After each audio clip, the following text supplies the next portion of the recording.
Welcome to मेटी channel SPDM online study. Bihar police constable की जो नई भर्ती 2023 के अंदर जो है 21,391 पदों पर आई हुई है, उसके लिए बेहतरीन प्रैक्टिस सेट नंबर 15 है और डेली जो है इवनिंग में जो है 7:30 बजे या प्रैक्टिस सेट जो है देखने को मिल जाएंगे।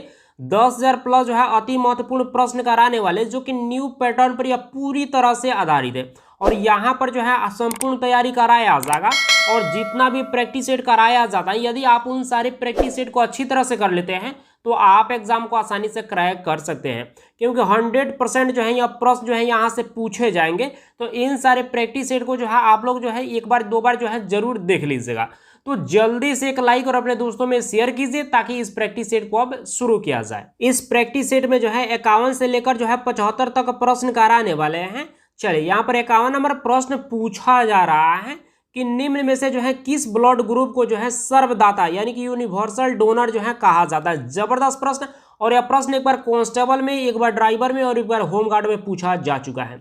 इसका राइट आंसर जो है ऑप्शन डी हो जाएगा, यानी कि ब्लड ग्रुप ओ। यहाँ पर डी पार्ट बिल्कुल इसका राइट आंसर हो जाएगा। चलिए यहाँ पर 52 नंबर प्रश्न पूछा जा रहा है कि निम्न में से जो है किस ब्लड ग्रुप को जो है सर्वग्राही यानी कि यूनिवर्सल एक्सेप्टर जो है कहा जाता है। जबरदस्त प्रश्न, और ये भी प्रश्न जो है एक बार जो है ड्राइवर में और एक बार जो है मद्य निषेध में पूछा जा चुका है।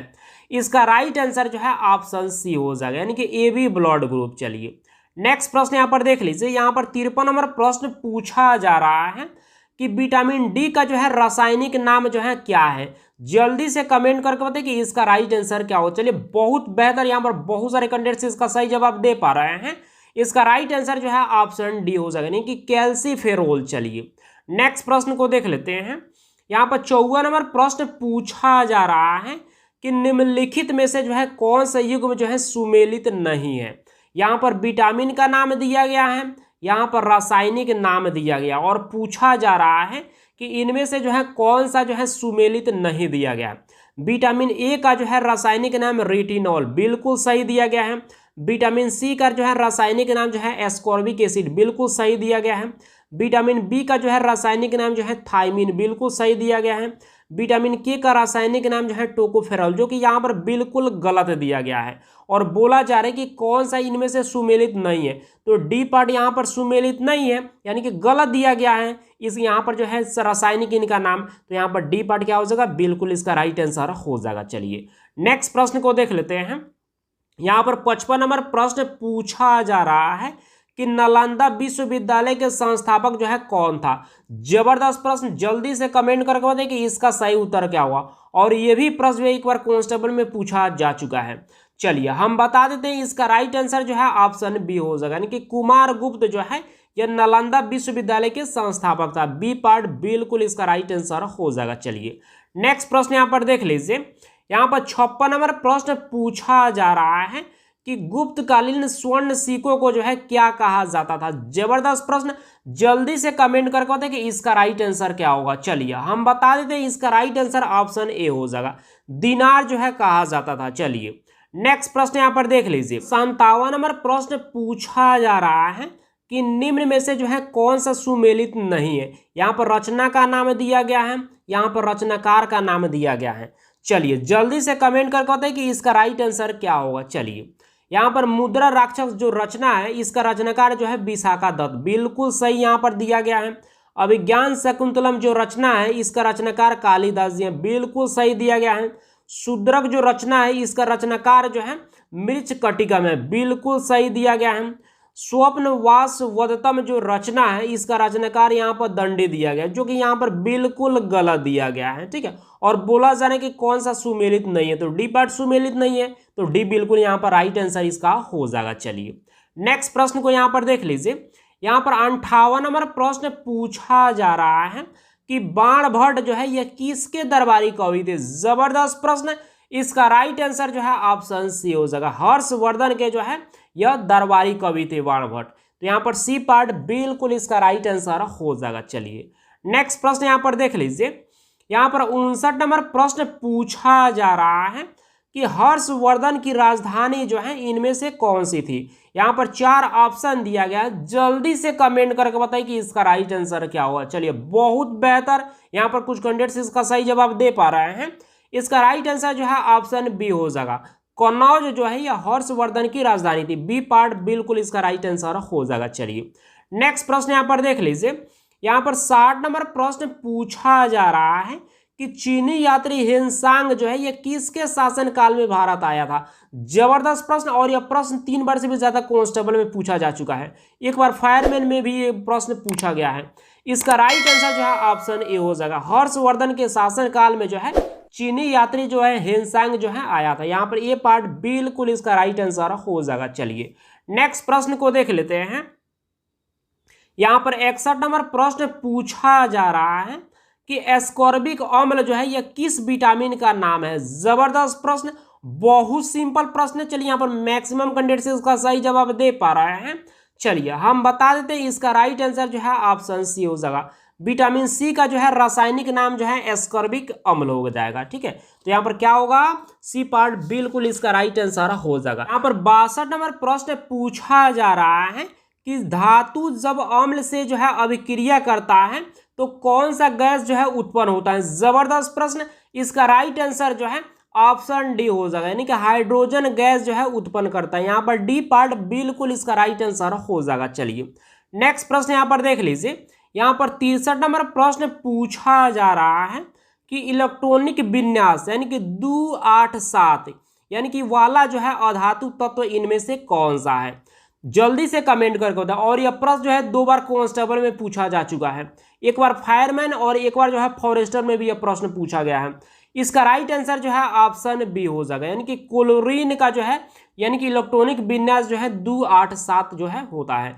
यहाँ पर बी पार्ट बिल्कुल इसका राइट आंसर हो जाएगा। चलिए नेक्स्ट प्रश्न यहाँ पर देख लीजिए। यहाँ पर 64 नंबर प्रश्न पूछा जा रहा है कि जाइलम का क्या कार्य होता है। जबरदस्त प्रश्न, जल्दी से कमेंट करके बताइए कि इसका राइट आंसर क्या होगा। चलिए हम बता देते हैं इसका राइट आंसर ऑप्शन ए हो जाएगा, यानी कि जल का संवहन करना। और ये भी प्रश्न जो है 2 बार कांस्टेबल में, एक बार फायरमैन में और एक बार ड्राइवर में पूछा जा चुका है।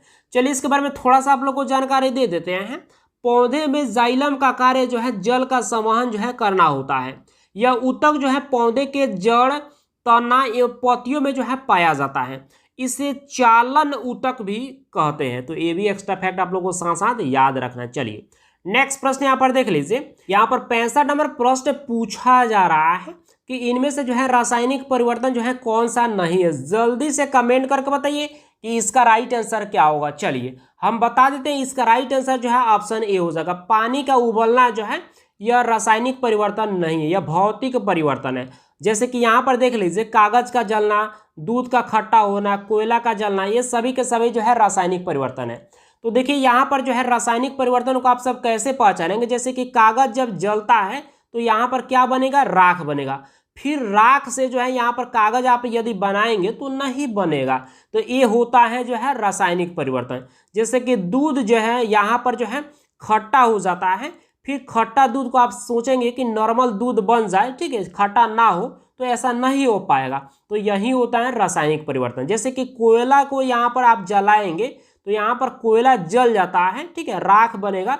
फिर इस कोयले को आप सोचेंगे कि ओरिजिनल वाला जो है फिर कोयला प्राप्त हो जाए, तो नहीं प्राप्त हो, ठीक है। वही होता है रासायनिक परिवर्तन। और भौतिक परिवर्तन वो होता है जैसे कि मान लीजिए एक रूप से दूसरे रूप में चेंज होता है और फिर दूसरे रूप से जो है अपना फिर से रूप जो है वह प्राप्त कर लेता है, वह होता है जो है भौतिक परिवर्तन, ठीक है।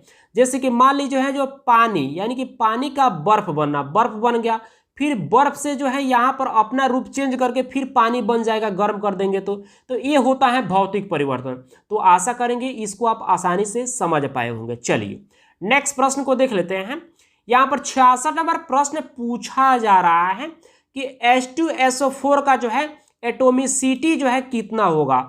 जल्दी से कमेंट करके बताइए कि इसका सही उत्तर क्या होगा। जबरदस्त प्रश्न, इसका राइट आंसर जो है ऑप्शन डी हो जाएगा, यानी कि एटोमिसिटी जो है H2SO4 यानी कि सल्फ्यूरिक एसिड का जो है 7 होता है। यहाँ पर डी पार्ट बिल्कुल इसका राइट आंसर हो जाएगा। चलिए नेक्स्ट प्रश्न को देख लेते हैं। 67 नंबर प्रश्न पूछा जा रहा है कि साबुन का सह उत्पाद जो है इनमें से कौन सा है। जल्दी से कमेंट करके बताइए कि इसका राइट आंसर क्या होगा। चलिए हम बता देते हैं इसका राइट आंसर जो है ऑप्शन बी हो जाएगा। ग्लिसरॉल जो है यह साबुन का जो है सह उत्पाद है। यहाँ पर बी पार्ट बिल्कुल इसका राइट आंसर हो जाएगा। चलिए यहाँ पर नेक्स्ट प्रश्न देख लीजिए। यहाँ पर 68 नंबर प्रश्न पूछा जा रहा है कि इनमें से सही कथन को आप सबों को चुनना है। जैसे कि यहाँ पर देख लीजिए, द्रव्यमान हमेशा स्थिर रहता है जबकि भार जो है बदलता है। द्रव्यमान हमेशा बदलता है जबकि भार जो है स्थिर रहता है। उसके बाद यहाँ पर देख लीजिए, द्रव्यमान और भार जो है दोनों स्थिर रहता है, द्रव्यमान और भार जो है दोनों बदलते हैं। इनमें से कौन सा ऑप्शन सही है, जल्दी से कमेंट करके बताइए। चलिए यहाँ पर कुछ कैंडिडेट्स इसका सही जवाब दे पा रहे हैं, बहुत बेहतर। हमको नहीं लग रहा था कि ये एक भी कैंडिडेट्स इसका सही जवाब दे पाएंगे। चलिए बहुत बेहतर, यहाँ पर 5-6 कैंडिडेट्स इसका सही जवाब दे पा रहे हैं। इसका राइट आंसर जो है ऑप्शन ए हो जाएगा। द्रव्यमान हमेशा जो है स्थिर रहता है जबकि भार जो है बदलता है।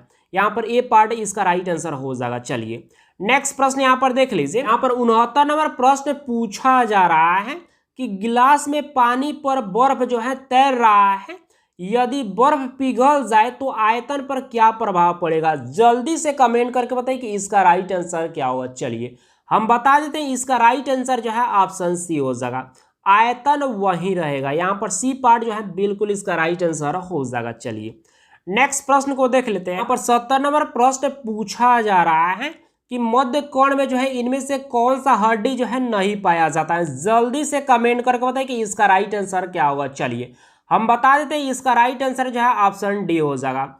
हेमेट जो है या मध्य कोण में जो है हड्डी जो है यह नहीं पाया जाता है, जबकि मैलियस, इनकस, स्टेप्स ये सभी के सभी जो है हड्डी जो है मध्य कोण में जो है पाया जाता है। और स्टेप्स हड्डी जो है यह कान की हड्डी होती है और यह सबसे छोटी जो है यह हड्डी होती है स्टेप्स हड्डी। और फीमर हड्डी जो है यह जांघ की होती है और फीमर हड्डी जो है शरीर की सबसे लंबी हड्डी होती है।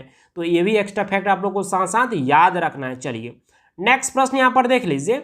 यहाँ पर 71 नंबर प्रश्न पूछा जा रहा है कि पृथ्वी पर किसी वस्तु का पलायन वेग जो है चंद्रमा पर जो है उस वस्तु के पलायन वेग से जो है कितना होता है।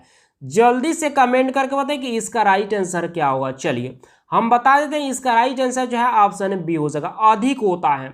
यानी कि पृथ्वी पर किसी वस्तु का पलायन वेग से जो है चंद्रमा पर उस वस्तु के पलायन वेग क्या होता है, अधिक होता है। यहाँ पर बी पार्ट बिल्कुल इसका राइट आंसर हो जाएगा। चलिए नेक्स्ट प्रश्न यहाँ पर देख लीजिए।